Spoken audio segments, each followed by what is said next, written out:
Ya, sebelum kita ke Pak Zia terlebih dahulu, kita langsung ke Babe Haikal. Tadi pada saat menonton cuplikan yang kami tayangkan di awal, wajahnya sudah agak berubah. Kenapa, Babe? Lucu aja gitu. Ya, terima kasih. Pertama ya lucu, dan ini menjadi viral karena lucu. Cuman masalahnya bagian mana itu serius untuk kemudian disampaikan loh pada saat itu. Iya, dalam sebuah forum dengan dilihat banyak santri. Iya, jadi gini. Apa yang disampaikan sebelumnya oleh Habib Ribo, kenapa ini diangkat, ya, kenapa ini ditampilkan sehingga dia menjadi besar, memang harus ditanggapi supaya umat cerdas. Sebab ini udah terlanjur viral. Kalau nggak viral, nggak perlu ditanggapi. Dan kehadiran MUI sangat penting untuk meluruskan ini. Cuman yang saya mau garis bawahi pemirsa begini. Video ini sudah terjadi 3 atau 4 tahun yang lalu. Dipotong, disambung. Ada orang yang melakukan itu, ada orang yang memviralkannya. Dan kalau kita lihat akun-akun TikTok yang memviralkannya dari akun yang berbeda-beda. Sehingga kesimpulan saya ada yang bermain di dalam kasus ini untuk memviralkan. Mau ngapain? Mari kita lihat tujuannya. Ketika akan terjadi peristiwa politik tertentu, dulu muncul Lia Eden. Nggak lama setelah itu ada peristiwa politik tertentu, muncul Musadek. Nggak lama akan ada peristiwa politik tertentu, muncul Al Zaitun.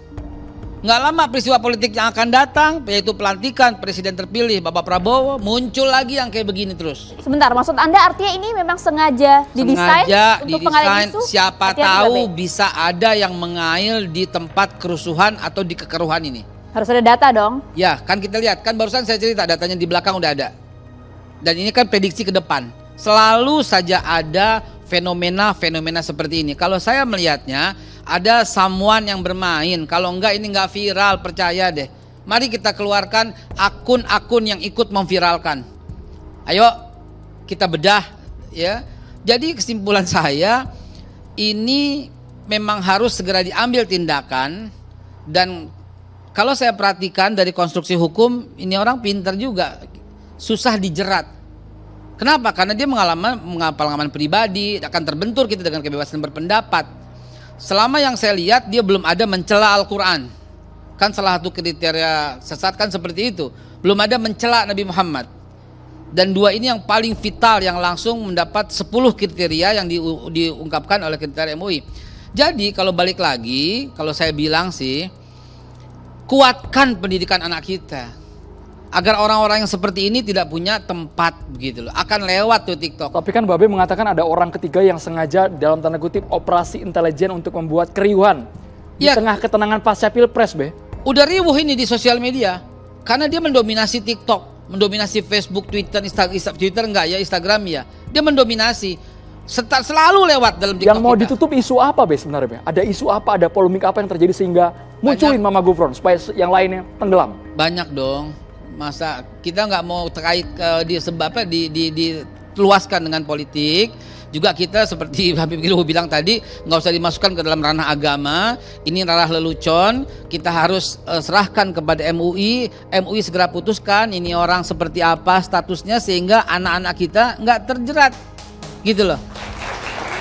Dan sekaligus kita nih menghimbau gitu loh, menghimbau kepada para orang tua. Kalau masukin pesantren anak yang bener dong.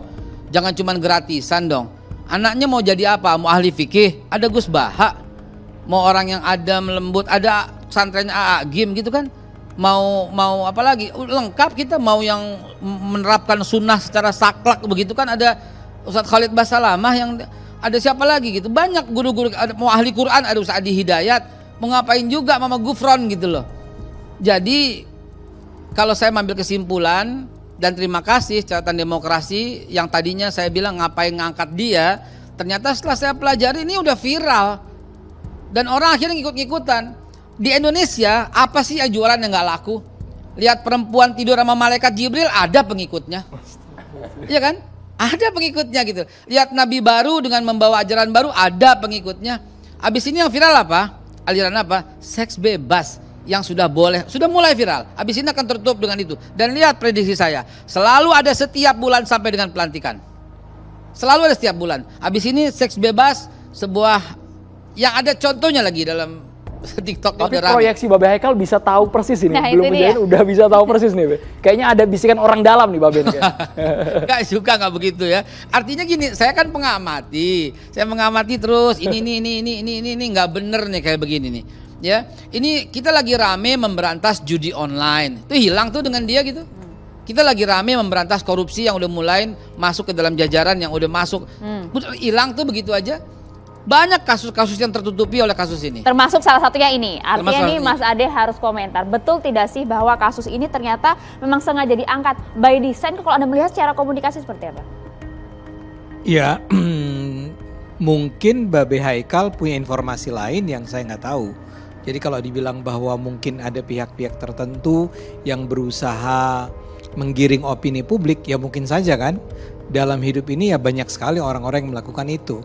Tapi kan saya nggak mungkin berspekulasi semacam itu. Saya menganggap ini adalah sebuah fenomena yang ya betapapun barangkali sebagian orang menganggap sebagai remeh ya. Saya merasa ini adalah sesuatu yang penting dibicarakan. Ya, saya barangkali gini, saya harus memulai dengan pernyataan bahwa saya itu percaya sekali pada demokrasi. Dan dalam demokrasi itu ada yang namanya kebebasan berpikir dan kebebasan berekspresi. Betapapun saya mungkin tidak setuju, dan saya tentu saja tidak setuju dengan apa yang dikatakan oleh Mama Gufron ini, tapi saya merasa adalah hak dia sepenuhnya untuk mengutarakan pandangan-pandangannya. Dalam konteks kebebasan berbicara Berekspresi. tadi ya. Sehingga tadi dikatakan, tadi Ustadz Haikal juga mengatakan kan, yang diperlukan adalah narasi tandingannya. Ya, dalam hal ini Majelis Ulama Indonesia misalnya atau pesantren adalah lembaga-lembaga yang punya otoritas yang sangat kuat untuk bisa menjelaskan, misalnya contoh kayak tadi, ya. Kalau memang dikatakan bahwa dia menulis 50 buku dalam 500 buku, apakah itu masuk akal? Ada nggak buktinya? Ada nggak contohnya? Ya, apa isinya dan seterusnya? Itu kan bisa di-challenge, dipertanyakan. Dengan kata lain, kita bukan cuma bilang bahwa ini nggak masuk akal, tapi kita dengan hati-hati juga, dengan seksama juga berusaha menunjukkan di mana letak kesalahan mereka, orang-orang semacam ini. Karena orang-orang semacam ini memang ada di mana-mana di seluruh dunia. Sebentar ya, di mana-mana. Dan dia bicara tentang hal-hal yang barangkali memang kalau dalam konteks kebebasan berekspresi tadi menjadi mungkin dilontarkan dan sulit sekali untuk membantahnya. Kalau soal 500 buku jelas, kita tinggal cek mana buku 500 itu. Tapi kalau misalnya begini, dia mengatakan bahwa saya bicara dengan malaikat. Pembuktian bahwa dia tidak berbicara dengan malaikat itu juga sama sulitnya. Bagaimana saya mengatakan bahwa taruhlah misalnya Babe Haikal bilang tadi malam saya dalam mimpi saya ketemu dengan siapa? Jibril misalnya begitu ya. Kan saya nggak bisa bantah dia. Dia bisa mengatakan bahwa dia yakin sekali bahwa dia bertemu Jibril dan Jibril mengatakan sesuatu kepada dia. Perintah untuk saya nggak tahu apa ya. Nah itu kan adalah sesuatu yang dari kecil juga kita diajarkan. Bahwa dunia supranatural semacam itu adalah sesuatu yang memang ada di dunia ini.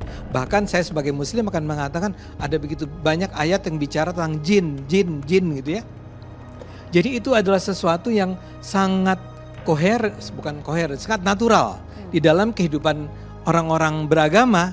Kita memang diajarkan tentang misalnya bicara sama semut. Kan ada Nabi Sulaiman ya. Nabi Sulaiman kan bisa ngomong sama semut, ngomong dengan ruh, dengan apa? Dengan malaikat Nabi Haidir ya. Saya tanggapi. Ya. Ada agama ini ada koridor, ada pakem, ada batasan. Ya. Seperti orang tadi berbicara dengan malaikat. Allah nyatakan dalam Al-Quran, ibadun mukramuna la ya'sunallaha ma amaruhum wa yaf'aluna ma yu'marun. Artinya kalau enggak Allah perintahkan, enggak ada. Yang Allah perintahkan malaikat Jibril berbicara kepada Nabi. Ya. Kalau orang sudah mau berbicara, katakan berbicara dengan Jibril, berarti itu harus setara dengan Nabi dong. Ya, saya mau boleh tanggapi. Boleh silakan. Ya, itu adalah salah satu interpretasi dari Bapak ya. Dan saya hormati dan saya juga tidak percaya bahwa si Mama Gufron. Muhammad Mama Gufron Gufron. bicara sama Ya, malaikat. artinya begini. Tapi saya mau bilang bahwa kami dari kecil umat Islam juga udah belajar tentang kemampuan kemampuan manusia-manusia istimewa yang kita sebut sebagai nabi untuk bicara sama orang mati, bisa menghidupkan Yesus Nabi Isa kita kan bisa menghidupkan orang mati. Interaksi dengan alam gaib maksudnya. Ya, jadi kan itu adalah kekuatan supernatural. Yang ingin saya katakan, kita sudah terbiasa dengan cerita tentang betapa dunia supernatural adalah sesuatu yang sebetulnya hidup berdampingan dengan kita. Nah, tiba-tiba muncullah si Gufron ini, si Mama Gufron ini, dan dia bilang bahwa dia bisa ngomong sama semut ya. Betul. Ya, cacing. Dia bisa ngomong sama malaikat, apa yang dia bilang? Malaikat Maut. dengan cacing. Ya, saya boleh bilang, saya akan mengatakan it doesn't make sense, tidak masuk akal.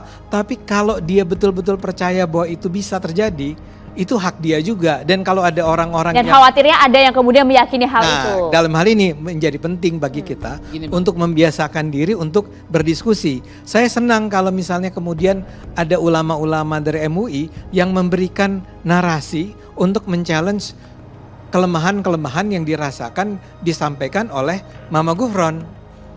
Tapi menurut saya memang kita nggak usah terbiasa dengan mengatakan karena dia, misalnya gini Pak ya, saya minta maaf, kata sesat itu barangkali menurut saya berlebihan. Ya, karena dia membawa konotasi tertentu mengenai orang yang mengutarakannya, bahwa orang itu tersesat kan, bahwa orang itu akan menyesatkan. Tapi kalau kita bisa mengatakan bahwa itu nggak masuk akal atau itu tidak sesuai, iya boleh. Itu istilah yang barangkali kita harus cari ya. Tapi memang harus ada yang men-challenge. Sebagaimana juga misalnya kemarin kan menarik tuh ada diskusi tentang Habib itu. Apakah Habib itu bersih dari dosa? Apakah Habib itu adalah keturunan Nabi? Silsilah Habib. Silsilah Habib. Itu menurut saya menarik karena sekian lama kita seperti ya udahlah, bapak-bapak kan juga tidak men-challenge kan. Tapi kemarin begitu Roma Irama bilang ya nggak masuk akal itu gitu ya. Baik. Tiba-tiba iya ya nggak masuk. Sepertinya Mbak Haikal ingin komentar soal Mama Gufron dulu sebelum. Gini. Apa yang Bang Ade Armando katakan, kalau saya ambil kesimpulan, satu adalah mencari tandingan atau narasi yang melawan dia supaya masyarakat teredukasi. Saya ambil contoh begini. Ini ada orang memproduksi bir ya di kampung yang semuanya kampung santri. Cara kita bukan memproduksi air minum karena pengikut bir ini masih banyak. Cara kita itu bukan membuat narasi ini air minum putih yang lebih sehat, bukan itu. Stop produksi bir ini. Nah, orang-orang seperti Gufron mesti di stop Bang. Kecuali kalau umpamanya ini narasinya ini narasi mau sholat pakai kunut atau tidak, ini fikih yang berbicara. Ini udah jelas, ini di luar daripada Quran, di luar daripada hadis. Stop, hentikan. Ustadz, kalau soal bir, yang paling yang harus kita lakukan adalah mengatakan. Itu contoh. Analogi. Saya ingin mengatakan bahwa begitu ada orang memproduksi bir, yang harus dikatakan adalah beri catatan bahwa itu adalah minuman yang mengandung muatan haram. Makanya ada sertifikasi halal kan? Enggak, itu contoh. Enggak, saya mau bilang bahwa itu contoh. caranya adalah nggak harus selalu dengan membakar pabrik gitu loh. Kan bisa dikatakan bahwa oke, kalau ada sesuatu yang salah, pendapat yang salah, dilawan pendapat yang salah itu. Kalau saya mau sih gini, dengan negara harus ambil bagian membuat instrumen undang-undang ya, yang kalau dilakukan seperti Malaysia, seperti Brunei, seperti Singapura, kalau ada 1, 2, 3, 4, 5 poin-poin seperti ini masuk ke dalam kategori menghina agama, diadili, ditahan, gitu loh maksud saya. Ya. Anda sepakat Mas Ade? Acara endingnya harus seperti itu. Acara ini, acara catatan demokrasi ini kita mengusulkan, memberi masukan kepada pemerintah. Ini berbahaya sebab apa? Anak-anak kita dengerin, anak-anak kita wah ini asik, ini ikut. Dulu Children of God itu pengikutnya tuh banyak dan akhirnya pemerintah ambil tindakan, pengikutnya diajarin, yang bawa ditangkap. Nah, pemerintah harus lakukan itu. Tapi harus buat Babe Haikal, Mas Babe. Ade Armando, kalau urusan spiritual itu kan antara individu dengan yang maha kuasa, termasuk juga dengan alam gaib tadi. Ya, Sesaat tapi lagi kalau dilengkapi. Kita harus jeda dulu Bapak-bapak. Hanya di Catatan Demokrasi pemirsa.